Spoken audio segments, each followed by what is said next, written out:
In this video, I am going to guide you on how to remove a payment method from the 13 Caps app.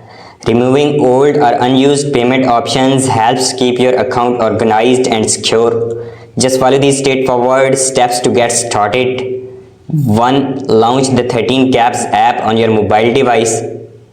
2. Tap the menu icon in the top left corner of the home screen.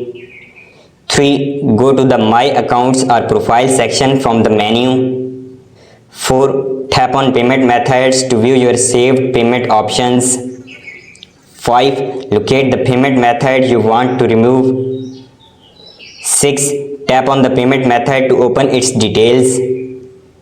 7. Select the option to remove or delete the payment method.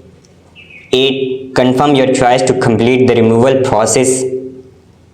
Your selected payment method has now been removed from the 13 Caps app.